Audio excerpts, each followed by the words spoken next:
Like you said, you believe narcissists can change, right? I see it. I mean, I see it every Yes. day I'm doing this. My full-time job is my private practice. So I'm with these people all day. Sometimes multiple times a week I see them. I see the way that they change over time. Yes. So could you speak a little more about that? Yeah, Because let me give you a very simple example. I work with individuals and couples, right? Mhm, mhm. I also do what's called parental counseling. Remember before I showed you like the way of like a parent would actually speak to the child, Right. like how important that is in terms of Mhm, building confidence and self-esteem. Many couples that I treat in this field is there's infidelity. So when there's infidelity, you're mhm, working with the couple, sometimes even working with them individually because you can't mhm. even put two people in the room because it's like chaos, Right. because there's too much anger, right? Uh-huh. It's not productive. It's not productive. Let me say it that way. Uh-huh. But what for somebody who has no regard for Mhm, somebody else, right? They went and had an affair.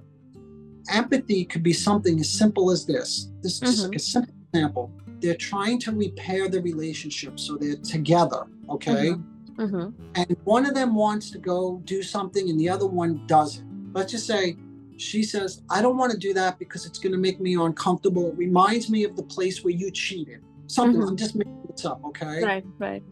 So he's like, what do you mean? We do this every year. We got to do this, Mhm, right? mhm. That's a lack of empathy, right? So he's trying to bully her into doing something. Right. He's not listening to her. Uh-huh. She gets upset. It escalates quickly. She walks away. So Mhm, the next day, he tells me, you know, I'm lying on my bed and I'm thinking about this. And I'm like, listen, if she's that upset about doing this thing because it triggers her, right? mhm, Of like me doing this thing with the woman that I had an affair with, something like that, right? mhm, He said, why would I do that if it triggers her? I don't mhm, want her to be upset. mhm, So I told her, listen, don't worry about it. We don't need to go do that thing. It's fine. mhm.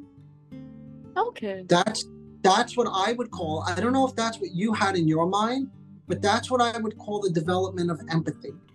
That This is is now empathy. somebody, That yeah, who that is has a empathy. capacity, who has a growing capacity to say, and he didn't do this initially, I understand. So it's, these things are not perfect. It's like Mhm. someone doesn't change and all of a sudden it's like, whoa, like everything is completely, it's a Uh-huh. process.